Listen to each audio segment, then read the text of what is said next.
What's up, guys? Today we'll talk about the retro arcade, um, home style arcade system that came out to rival, for whatever reason, the Neo Geo Mini. Because you can see it's built around the same architecture. Now, before we talk about it in terms of game performance, and we'll explain why we have the Switch and the Nvidia Shield here, let me give you a quick overview of what the device is and the externals and what comes with it.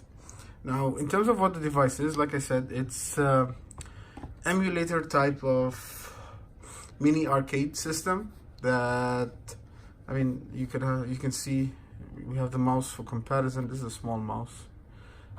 It's a small machine. So the way this works is this is a 4.3 inch screen. It's not touch. It's an emulating machine.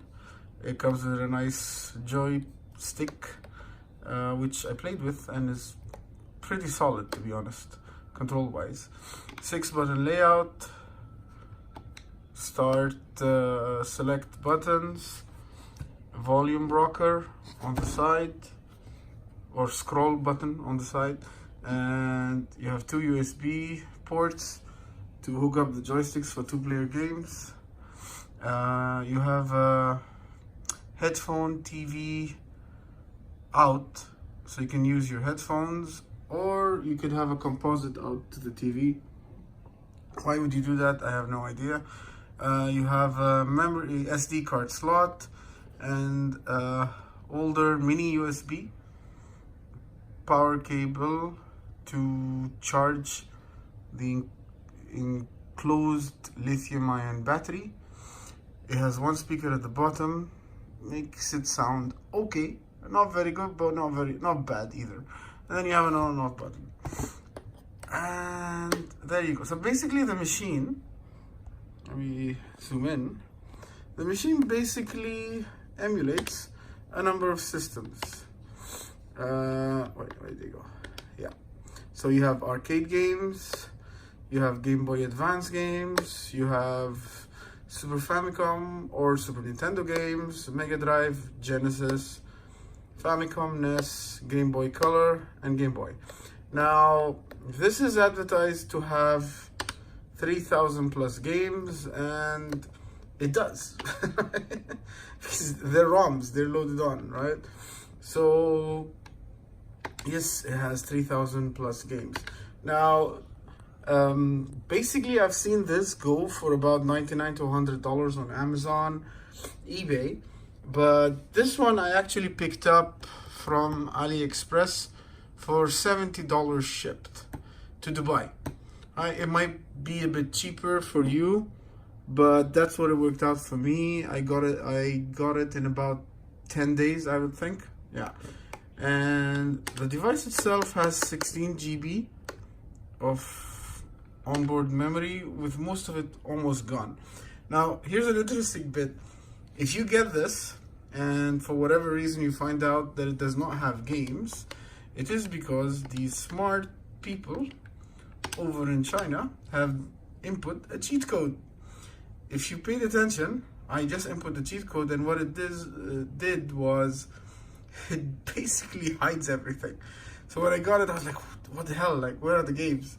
So if you get it like that and you check the memory and you find that the memory does not make sense and you can't see any ROMs, it's because you have the cheat code enabled. I presume it is to get around the customs and copyright issues.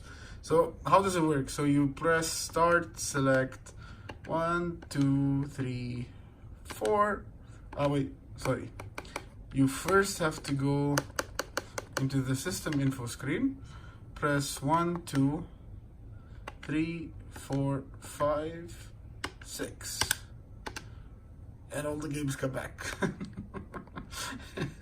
I found it quite interesting, to be honest. But yeah, so there it is. Now, in terms of gameplay and how good it is, right?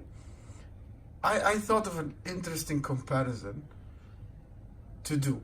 Now, most people, while some people I understand would get it for the Super Nintendo or Famicom or even the Mega Drive Genesis games, I think given the whole arcade aesthetic, this is more at home playing arcade games, right?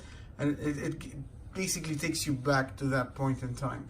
Now, so what I thought would be the best game to compare and test it out, Final Fight. And what I thought would be the best is, okay, we try out Final Fight on this. We try out Final Fight on the NVIDIA Shield running MAME. And we try it out on the Switch with the recent Capcom Fighters release that happened on the Switch. So what I did was I played the first level on the Retro Arcade, then I played it on the NVIDIA Shield, and then I played it on the Nintendo Switch. And what I will do is I'll tell you what my impressions were playing it on each version. Now, the sound by far was the worst over here. Yeah, the emulation isn't spot on. There are issues with the sound, and this is something you'll see with most of the emulated stuff on here. Right? Other than that, and the initial hiccup here and there in terms of sound, the gameplay is fine. So I played the first level, it was okay. Then I played the first level on the Switch, because I figure Capcom, in terms of quality control, etc., paid the most attention here, right? Because this was a ROM that was dumped off the arcade and then is currently emulated on MAME. So I figured Capcom would pay the most attention on the Switch, and I played the first level here. Great graphics, excellent sound, no issues whatsoever. And then I played it on the NVIDIA Shield. Again, very true to the arcade. The NVIDIA Shield is good in terms of hardware, so it has no problem running these older MAME games, no problems whatsoever, nothing with the sound, and emulation was spot on. In terms of sharpness, I found the Shield to be best, followed by the Switch to be best, followed by the Shield, followed by the Retro Arcade. But the differences are, to be honest, negligible. I mean, you can see all three systems running. They're not bad. I mean, the graphics are okay. The sound, yes. Graphics, look-wise, I think this has enough hardware power to run these MAME games well. Also, in terms of difficulty, now this is where it gets a bit funny. I found this to be the easiest, this to be in the middle, and for some reason this one to be the hardest. Why? I have no idea. I do not mess with the controls, nothing. For some reason, this was the easiest, that was a bit harder, and this was the hardest. Now, this is where it gets a bit odd. In terms of the gaming experience and playing, the Shield was the worst. The Switch was okay. This was the best. I don't know why. Maybe it's because it reminds me of the arcade. It just felt more natural playing Final Fight this way. Call me crazy, but that's what happened, guys. Would I recommend this? To be honest, definitely. I mean, you're getting 3,000 games that, okay, don't run perfect, but close enough to perfect for about $70 shipped. It's a very hard deal to beat.